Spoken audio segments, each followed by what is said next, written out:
kai pradedi kažkokią naują temą, kodėl to reikia mokytis. Aš dažniausiai, kai dėstu istoriją, tai apskritai girdžiu tokį labai įdomų klausimą, sako, tai mokytojų galit nors kartą pasakyti, sako, kodėl reikia mokytis apie mirusius žmonės. Sako, kalbam apie gyvuosius. Tai apie Europos Sąjungą kalbant, manau, tas atsakymas yra žymiai lengvesnis, kadangi, tai nėra tik mirę žmonės, taip, dalis tėvai, kurie jau yra amžinai atilsi, tačiau, Europos Sąjunga, jinai liečia iš esmės mūsų kasdienybę, atveria įvairias naujas galimybės, perspektyvas, galų gale ta dabartinė krizė, tai yra ne tik praeities dalykas, tai yra kas mus liečia dabar, liečia tiek pačius mokinius, tiek galbūt jų tėvelius, tai yra tas įtraukimas yra žymiai lengvesnis. Tai čia vienas paaiškinimas, kitas paaiškinimas, kai kartais norisi pajuokauti, yra elementariausiai sakau, gerai, nesimokyksit, mūsų mokykla yra praktiškai Pilies gatvėje, tai sakau, Konarskio gatvėje 49 yra netoli, ten Jūras Jankevičius yra, iškviesiu klausimėlį, atvažiuos, nufilmuos ir tada galės rodyti jūs per televiziją, kai jūs pasakosite Europos Sąjungą, tą papasakojate klausimėlio herojai. Aš dabar paties filmuką jums nerodysiu, tačiau ten įdomių visokių atsakymų galima prisiklausyti nuo to, kad Europos Sąjungos labiausiai remiama sritis yra bažnyčia, iki to, kad daugiausiai pinigų skiriama propagandai ir panašiai. Tai yra tas tikslas mokinį atskleisti tą tikrąją Europos Sąjungos veidą arba galų gale paskatinti elementariausią diskusiją. O ta medžiaga, apie kurią kalbėsiu, tai aš visą laiką prisimenu tokį žydišką anekdotą, kurį perskaičiau vienoje ekonomisto JAV knygoje.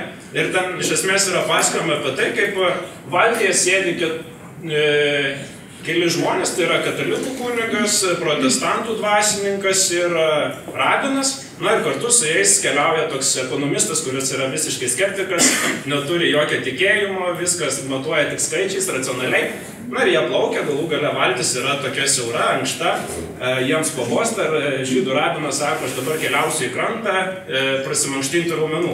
Jis žengia iš valties ir vandens paviršiumi keliauja į krantą. Po jo tą patį padaro ir protestantas, ir katalikas. Ir ekonomistas, jisai taip susimąsto, galvoja, gerai, vienintelį kartą gyvenime duosiu šansą tikėjimui. Ir jis išlipa, žengia į vandenį ir skęsta. Vienintelis iš visų keturių. Tie trys jį ištempia šiek ne taip į krantą, pumpuoja. Ir tada žydų rabinas sako, po Vilnius sako, gal reikia tam kvailiui parodyti atspirties taškus, į kuriuos reikėjo remtis einant vandenį. Tai ta prasme, ko moko šitas anekdotas, tai yra paprasčiausiai tai, kad svarbu tiek vizija, tiek atramos taškai einant link vizijos. Ta prasme, vizija yra krantas, tai šiuo atveju būtų, tarkime, žinios apie Europos Sąjungą, o tam, kad tų žinių link keliautume, būtina kažkokie tai atramos taškai. Tai tikiuosi, kad tie šaltiniai pasitarnaus kaip atramos taškai, galų gale kaip įdomus tokie, keliaujant tos žinijos link. Ir pradėsiu nuo mokytojo eksperto Evaldo Bakonio parengtos knygos Europos Sąjungos tema. Ta mokymo priemonė yra skirta 9-12 klasėms. Jūs ją po to gausite dovanų, galėsite patys įvertinti, prie jos yra pridėtas ir kompaktas. O pati knyga trumpai pristatant ją susideda iš 4 tokių plačių teminių blokų. Pirmasis teminis blokas apskritai yra Europos vienijimasis, tai yra kam, kada ir kodėl kilo idėja, kad Europos suktų nuo tos priešiškumo kelio, kuris Antrajame pasauliniame kare atsivėrė, iki vienijimosi ir bandymo problemas, konfliktus spręsti dialogo, diskusijų keliu, o ne demonstruojam ginklus ir jėgą.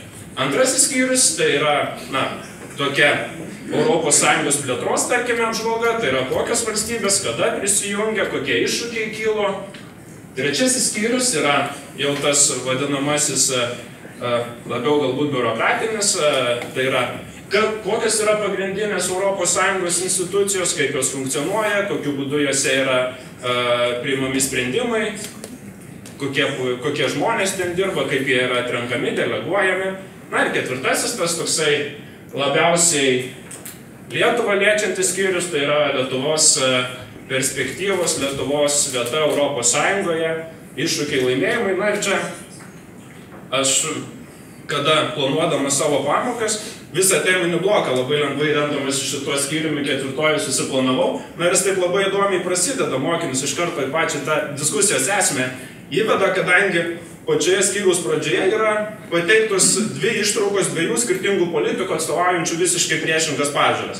Pirmasis yra Vytautas Landsbergis, Lietuvos europarlamentaras, kuris, aš trumpai pacituosiu, sako: aš nežinau, ar yra daug žmonių, kurie abejotų ES paramos Lietuvai nauda. Ko gero, ta parama būtų dar labiau apčiuopiama į ekonomikos krizę. Bet žmonės net ir slegiami krizės mato ES paramą. Renovuojamos mokyklos, taisomi keliai, tiltai, visko neišvardins. Tai yra viena pozicija, kuri aiškiai pasisako: taip, Lietuvai narystė ES yra labai svarbi. Ir žinote, kartais tas posakis, ir man atrodo, premjeras mūsų labai dažnai jį naudoja, kad kuo daugiau Lietuvoje Europos, tuo mums geriau. Tai yra, reikia siekti kuo gilesnės integracijos. Ir kitas priešingas visai požiūris, kurį pateikė britas, euroskeptikas Nigelas Farage'as.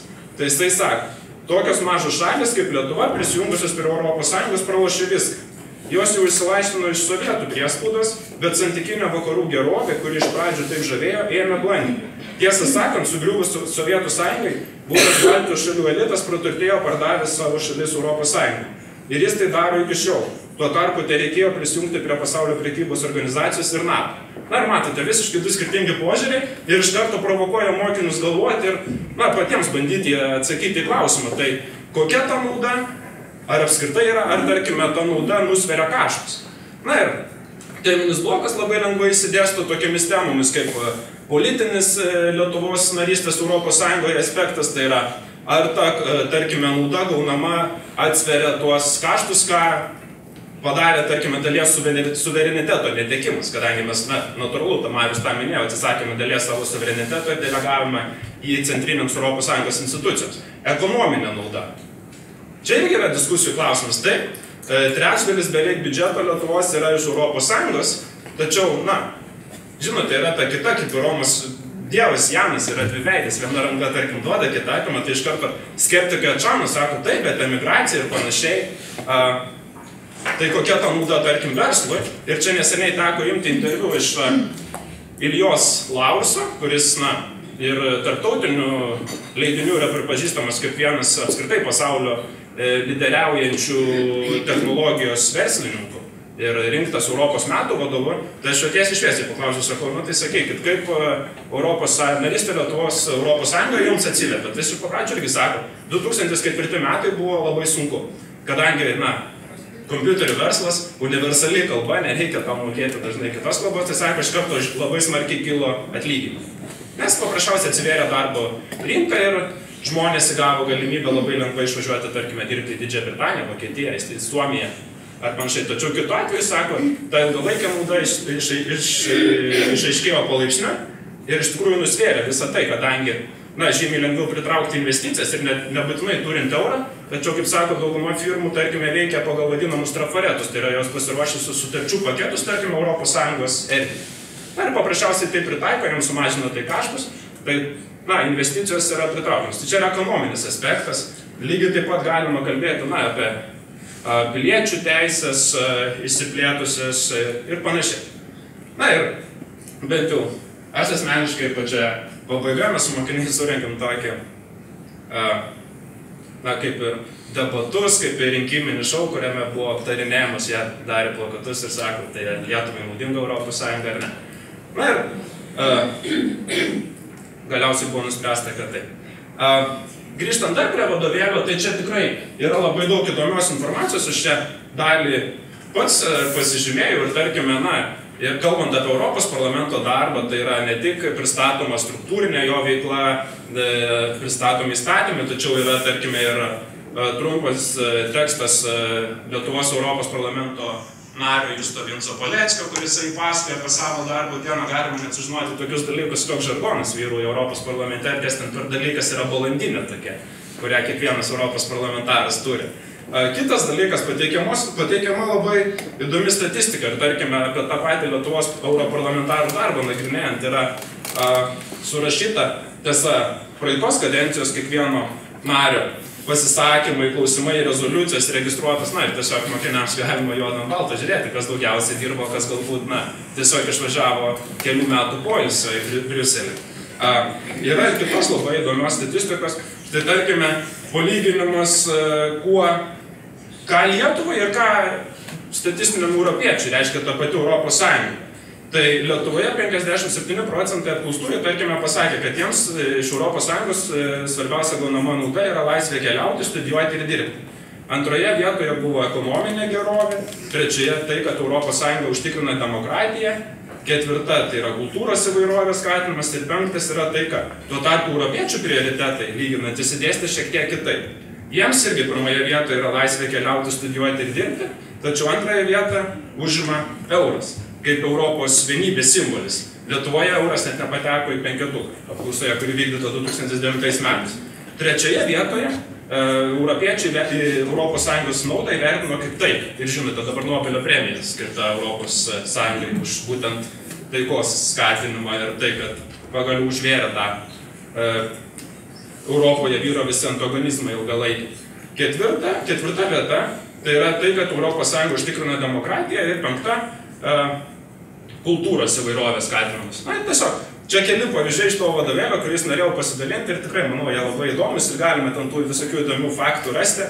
Kitas dalykas, vienintelis priekaištas, kurį aš galbūt turėjau, kad toje knygoje per daug dėmesio skiriama krepšiniui. Aš labai myliu futbolą, tai... Tiesiog. Antras dalykas, tai yra Europos Sąjungos internetinis knyginėlis. Vadovėlis yra gerai, tačiau jisai yra nepakankama medžiaga. Tai čia visame Europos Sąjungos knyginėlėje galima rasti įvairios papildomos medžiagos apie Europos Sąjungą, suskirstytos įvairia tematika. Štai matote pavyzdys to knyginėlio, kaip jisai atrodo realybėje, tai yra internete, yra įvairių knygų, štai, tarkime, dėmesio centre šiuo metu yra diskusija apie vaikų teisės, tai yra tiesiog leidinys, kuriame paaiškinama, kaip patys vaikai iš savo pozicijų suvokia, kokias jie teisės turi. Na ir čia šone matote yra ir naujausi leidiniai, yra leidiniai apie piliečių teisės, apie Europos Sąjungą paprastai, yra atskiri skyreliai studentams, mokiniams, galima rasti įvairių plakatų, o didžiausia nauda, aišku, tai, kad priešingai nei knyga, kurią galbūt tektų eiti į knygyną ieškoti, arba į ministeriją kreiptis, ar dar kažkur, tai šitą visą dalyką jūs tiesiog galite per kelias sekundės parsisiųsti į savo kompiuterį. Na ir kas dar labai įdomu ir aktualu man pasirodė, tai yra, tarkime, 20 minučių apmokymas, kaip naudotis Europos knyginėlio paslaugomis, tai čia, manau, aktualu ne tik mokytojams, kad jūs, tarkime, susipažintumėte su šita visa svetainė ir išmokite, kaip mokiniams atrasti tinkamą leidinį, bet ir mokyti pačius mokinius, kad jiems reikiamą temą išmoktų naudotis tą paieškos sistemą ir susirastų būtent šioje svetainėje tą knygą, tą leidinį, kurio jiems reikia pagal užduotą šiuo metu temą. Tai štai. Čia yra tiesiog print screenas padarytas ir matote viena iš knygų, yra pačiame viršuje, tai tas yra neatsitiktinai, kadangi galima rasti ten, tarkime, knygą, kurioje yra išdėstyta 12 pamokų apie Europos Sąjungos scenarijų, tai tiesiog imti ją ir naudoti kaip pagalbinį šaltinį organizuojant pamokas. Na ir čia paprasčiausiai šioje skaidrėje matote trumpą apžvalgą, kokių temų leidinių knyginėlį yra daugiausiai. Tai natūralu, kad daugiausiai yra kalbama apie skirtingos Europos Sąjungos veiklos sritis.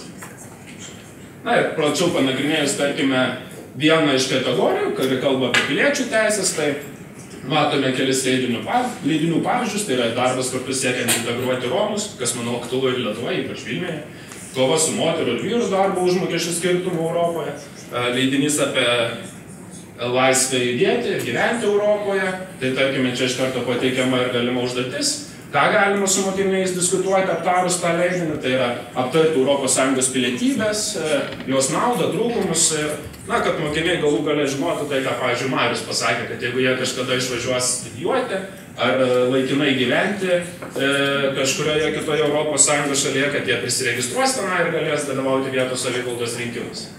Na, čia tiesiog temų yra įvairių ir priklausomai nuo jūsų ir mokinių poreikių. Trečias dalykas yra mokymo medžiagos apie Europos Sąjungą, skirstant į skirtingas temas.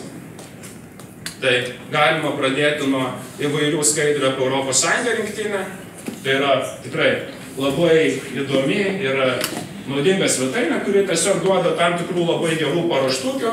Tai yra galima parsisiųsti PowerPoint'o formatu parengtas prezentacijas, tarkime, apie Europos Sąjungos plėtrą, apie pagrindinius Europos Sąjungos simbolius ir juos naudoti pamokoje. Štai, aš trumpai pademonstruosiu tą svetainę.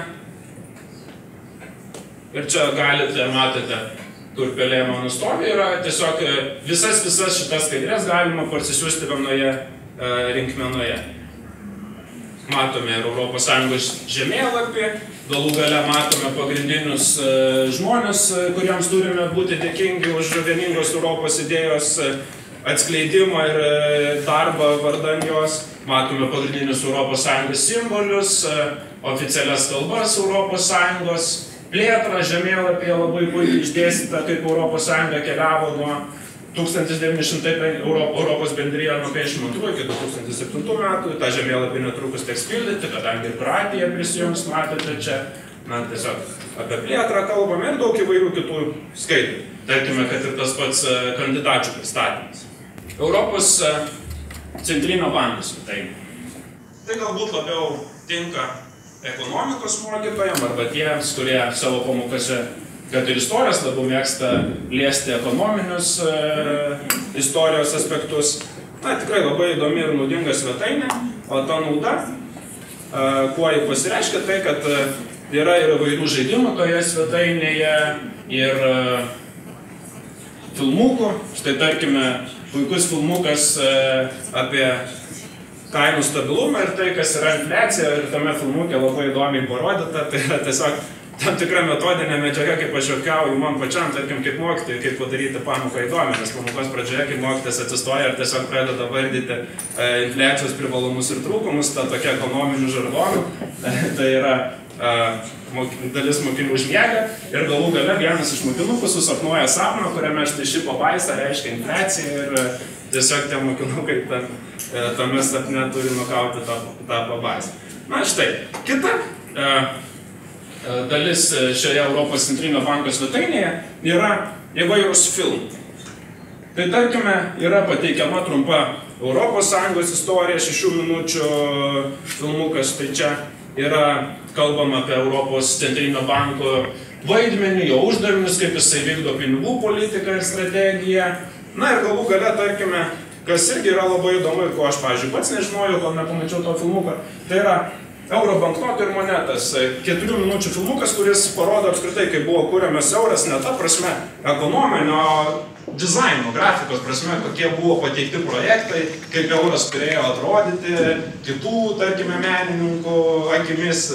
Ir tikrai labai galima įdomių pasižiūrėti nuo tokių visiškai spalvotų, vaivorykštinių banknotų variantų iki to, ką turime dabar. Lygiai taip pat galima parsisiųsti įvairių skaidrių, tai tarkime, čia yra 4 skaidrių ir padalomosios medžiagos rinkinys, kuriame pasakojama tiek apie per paskutiniuosius 50 metų vykusią Europos Sąjungos integraciją, tiek apie Europos centrinį banką, jo pagrindinės funkcijas, tiek po to detaliau kalbam apie pinigų politiką ir tas pačius euro banknotus ir monetas. Dar viena svetainė, kuri rekomenduojame, vėlgi galbūt labiau tinka ekonomikos mokytojams, bet mes čia keliose seminaruose turėjome su mokytojais tokią diskusiją ir jie išsakė labai, gerą nuomonę, kad sako, šita svetainė labai tinka ne tik istorijos ar ekonomikos pamokose, tačiau tiems, kas turi savo auklėjamąsias klases ir paprasčiausiai aptarti per klasės valandėlę. Na ir čia, tarkime, yra įvairių tokių pamatinių žinių, kurias galima mokiniams suteikti, tiek apie tai, kas yra bankininkystė, kalbama, net, tarkime, apie islamišką bankininkystę, tarkim, nagrinėjant istoriją temą islamas yra labai įdomu. Apskritai, kaip gimė pinigai, kam jie reikalingi, kam jie naudojami. Galų gale pristatomos įvairios pamokos apie tai, kaip reikia valdyti savo kišenpinigius, kuriuos iš tėvelių gauni, kas yra valiutų kursai, kaip geriau taupyti, kad, tarkime, tu sukauptum pinigėlių kažkokiai savo svajonį. Na ir tiesiog, vėlgi, štai čia viršuje matote visos pamokos, visi scenarijai yra suskirstyti į 3 grupelės. Tai yra pradedant nuo vaikų pačių mažiausių, kuriems natūralu yra pateikiama labai paprasta medžiaga, baigiant paaugliais ir jau suaugusiais žmonėmis. Na ir, tarkime, yra ir įvairių testų ir vienas iš tokių įdomesnių, kuris man pasirodė ir aš pats jį atlikau, tai yra kalbam apie loterijas ir pradedama nuo tokio pajuokavimo. Sako, loterija yra geriausias būdas ištirti, kiek šalyje yra optimistų. Tai kuo daugiau loterijos bilietų parduodama, tuo šalyje yra daugiau optimistų. O po to yra pateikiamas testas, kuris paprasčiausiai leidžia tau pačiam atsakyti į klausimą, ar esi priklausomas nuo loterijų. Tai toksai ir mokiniam patiem, ir šie pasitikrinimai. Tai labai įdomi svetainė.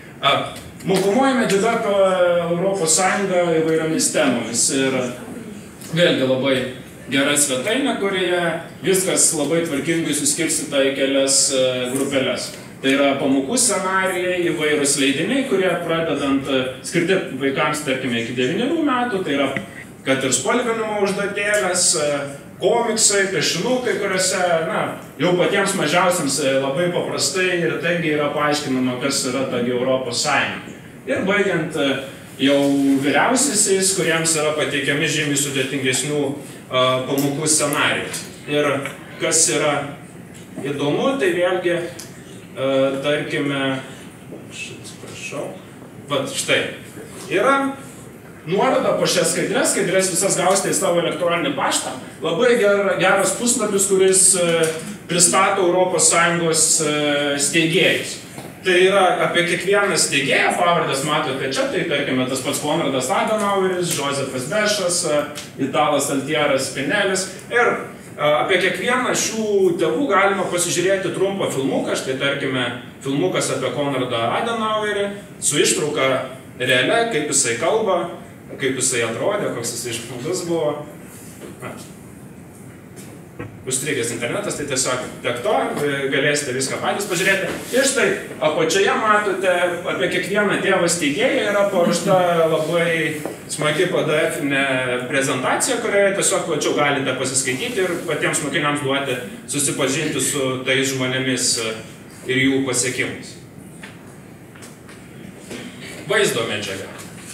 Na, ir čia svarbiausia yra pakalbėti apie filmą, kurį sukūrė Gražina Sviderskytė, kuri jums visiems vėlgi yra puikiai žinoma tiek iš televizijos, tiek iš kito filmo 20-ojo amžiaus Slaptųjų archyvų, kurį kūrė kartu su istoriku Arvydu Anušausku. Ir filmo scenarijaus autorius yra Snobo nakties šeimininkas ir tų vertingų filmų, kaip jis pats teigia, garsintas Rytis Zemkauskas. Ir filmas paprasčiausiai pristato Europos Sąjungos istoriją nuo 1950 metų iki 2008 metų. Tai galima jį žiūrėti, tarkime, iš karto su mokiniais visą nuo pat pradžio iki pabaigos. Aš pats labai mėgstu po to, tarkime, mes filmų žiūrime ne tik tą tematiką, tai duoti, tarkime, mokiniams kurti DVD viršelius. Tai jie paveiksliuką sukuria ir, tarkime, ant galinės nugarėlės aprašo patį filmo santrumpą. Arba, tarkime, išleisti kažkokią tai leidinėlį, kuriame būtų pateikiama jo kaip kino kritiko pozicija, ar tas filmas yra geras ar ne. Tai vienas scenarijus. Antras scenarijus yra pasiimti šitą knygą, kuri yra paruošta specialiai pagal filmą, tai yra idėjos istorijos pamokoms. Ir toje knygoje rasite 8 pamokų planus, kaip pasinaudojant tą vaizdo medžiagą, kurią randate DVD diske, parengti įdomias ir į diskusiją vedančias pamokas. Tai tarkime, tų pamokų scenarijuose yra pateikiama tiek padalomoji medžiaga, platesnis kontekstas, tarkime, Europos bendrijos kūrimas. Jis yra pateikta Šumano deklaracija, yra pateikta įvairi statistika, kuri kalba apie tai, kokią paramą Europą gavo iš Maršalo plano. Ir įvedama į kontekstą mokiniams, pasakojama ir apie tuo metu Lietuvoje susiklošusią situaciją. Tai kalbame apie tai, kad tuo metu, kai Europa žengė vienimuose link, Lietuvoje dar buvo slopinamos paskutinės partizaninio pasipriešinimo liepsnelės. Man asmeniškai pati įdomiausia pamoka ir tokia, diskusija, kuri aktuali ir šiandien labai pasirodė apie 95 metus. Tai tuo metu buvo labai imta kalbėti apie tai, kad, Europa susilaukė priekaištų, kad yra, tokia bestuburė, kadangi 95 metais Serebrenica genocidas, kurį vykdė Bosnijos serbai, Serebrenicos anklavėje žudė 8000 berods Serbijos musulmonų vyrų ir berniukų. Ir tuo metu, nebuvo tinkamo atsakymų. Tai mokiniai raginami diskutuoti apie tai, apie ką politikai kai kurie diskutuoja dar ir šiandien. Ar Europos Sąjungai reikia turėti savo kariuomenę. Ta prasme, ir bandoma atsakyti klausimą, jeigu tuo metu ta kariuomenė būtų egzistavusi, ar būtų buvę įmanoma užkirsti tą košmarą, kuris vyko, prie pat Europos Sąjungos sienos, kadangi ta pati Bosnija yra ne taip toli, tarkime, nuo tos pačios Austrijos ir panašiai. Tai visą šitą rasite tikrai labai įdomius užduotis, kurios neapsiriboja tik tais kartais standartiniais scenarijais, perskaityti, pažiūrėk, atsakyti klausimus, o ragina plačiau, įdomiau pažiūrėti tą problemą. Tai tiek apie tą filmą. Ir penktasis dalykas, apie ką norėčiau pakalbėti, tai yra apie žaidimus. Ir manau, kad žaidimai, kompiuteriniai žaidimai patys savaime nėra kažkokia tai blogybė, kadangi pagrindinis klausimas tai yra, iš esmės, ką mes išmokstame tą žaidimą žaisdami, ar mes kažką įsimešame, kažko praturtiname savo žinias ar gebėjimus, ar paprasčiausiai veltui praleidžiame laiką, ten užaugindami kažkelinto lygio elfą, ar nušauname ten 5 monstrus ir tai mums tiesiog yra galutinis pasitenkinimas. Tai šitie žaidimai, kuriuos siūlome šioje prezentacijoje, lavino mokinių tiek gebėjimus, tiek, konkrečių įvykių suvokimą. Ir vienas įdomiausių, kurį aš pats labai užsikabinau žaisdamas, tai yra Budget Europe žaidimas, kuriame tu gali pasijausti labai turtingas. Ir iš tikrųjų ir labai atsakingas, kadangi tu turi 100 milijardų eurų, kuriuos tau reikia paskirstyti skirtingoms ES veiklos sritims. Pradedant švietimu, tarkime, baigiant energetiką, kelių infrastruktūrą ir net tokių dalykų kaip biurokratų apmokėjimas, kiek tu jiems skirsi.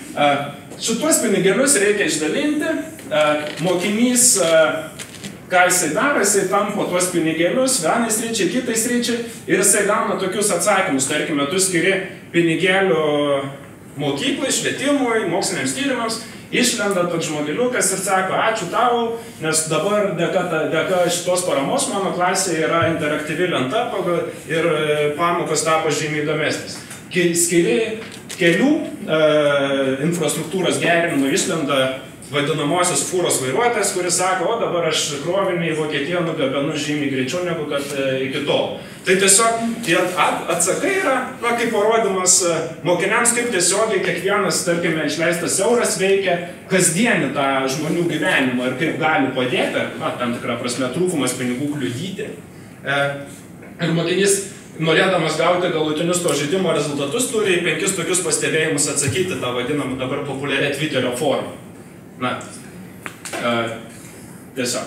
Ir žaidimo gale, pats įdomiausias dalykas, tu gauni diagramą. Ta diagrama rodo, kiek pinigų tu skyrei konkrečiai sričiai ir kiek tai sričiai pinigų skyrė iš tikrųjų Europos Sąjungai. Ir tas palyginimas iš tikrųjų tampa labai įdomus. Aš pats savo lentelės čia neįdėjau, bet labai akivaizdu buvo, koks šališkas aš esu, nes didžiąją dalį pinigų atidaviau universitetams, moksliniams tyrimams ir švietimui ir labai nuskriaudžiau biurokratus, kurie ten net buvo išlendęs pačiukas, sako, nebedirbsim.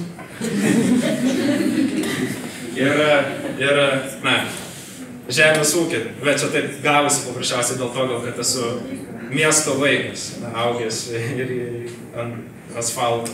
Tai vat, na, tiesiog, tai yra labai įdomus būdas palyginti ir tas žaidimas, jisai, tarkime, netima net visos pamokos laiko, tai čia galima per 10-15 minučių jį sužaisti ir tada rengti aptarimus, diskusijas, žiūrėti, kodėl vienas mokinys taip skirstė, kaip kitas, arba galų gale, tarkime, juos po to suleisti dirbti į grupelį ir pažiūrėti, ar jie sugebėjo susitarti, nes kiekvienas, kai jis vienas atsakingas, tai yra vienas dalykas, bet kai jie turi skirtingus interesus ir vienas nori žemės ūkį skatinti, kitas nori atsinaujinčius energetikos išteklius, trečias atominė energetika, vat kaip jie tada sugebėjo susitarti ir pajaus tą tikrą politiką, kaip vat, tie politikai ten iš tikrųjų tampo tą paklodę vienas į vieną pusę, kitas į kitą ir koks sunkus dalykas yra kompromisas. Ir be to čia gausite visą medžiagą, yra nurodyta internetinė svetainė, kurioje tiesiog mokytojai gali paskaityti metodinę medžiagą, kuri plačiau supažindins su žaidimu, negu kad aš tą dabar padariau. Ir ta medžiaga yra pateikiama lietuvių kalba.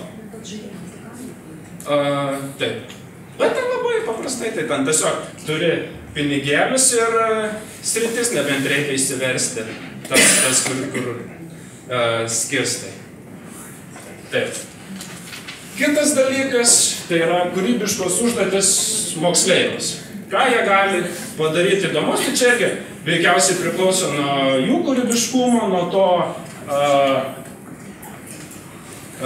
ko jie trokšta, kas jiem įdomu. Tai tarkime, pristatant į kelis pavyzdžius, galima sukurti reklaminį siužetą, kuris skatintų jaunimą balsuoti Europos parlamento rinkimuose. Jis nepasakys, sakys, ei, tai jūs kaltas, jūs man nepasakė. Ir kad jisai pats pasimtų, paskaitytų, pasižiūrėtų, tai tiesiog būtų nukreiptas ir sužinotų, ką Europos Sąjunga siūlo jam kaip jaunam žmogui. Ir taip pat trečioji užduotis galima pabendrauti su Lietuvos jaunimo organizacijų tarybos atstovais, na ir pasižiūrėti, kokios programas, kurias dažniausiai remia Europos Sąjunga, yra įgyvendinamos Lietuvoje. O jų tikrai netrūksta. Ir vienas iš paskutiniųjų dalykų, tai yra viešieji projektai, kurie suteikia irgi įvairias galimybės moksleiviams ir mokytojams tiek dalyvauti, tiek kažką pasikviesti galbūt į pamokas. Tai Europos egzaminas yra pirmasis dalykas, manau, kad nemaža dalis su juo esate susipažinę, tai yra gegužės 9 vykstantis dalykas, skirtas Europos dienai paminėti. Kiekvienas mokytojas, kiekviena mokykla pati organizuoja pagal gautą medžiagą tą konkursą pas save ir išrenka nugalėtojus. O taip pat, kas yra irgi įdomu, tai kad mokytojai yra raginami dalyvauti konkurse ir konkuruoti dėl to, kas sukurs geriausią klausimą apie Europos Sąjungą ir lygiai taip pat, kas sukurs įdomią, patrauklę, kūrybingą idėją pamokai apie Europos Sąjungą. Ir, na, taip dalinantis tais scenarijais, klausimais galima sukurti neblogą duomenų bazę kaip apsikeitimą, kaip pagalba kolegams, kaip konsultacijų platformą. Na, tiesiog smagus dalykas ir dar už tai, beje, aš pats tikrinau, galima gauti prizų neblogų tikrai. Ir žaidimą po Europos Sąjungą, kurios po to galima su mokiniais žaisti. Per pamoką. Mokomasis Europos parlamentas yra kita galimybė. Mes savo mokykloje turime panašų reikalą, tik tai ne apie Europos parlamento, apie Jungtinių tautų generalinę asamblėją. Tai tikrai labai įtraukiantis ir patrauklus reikalas.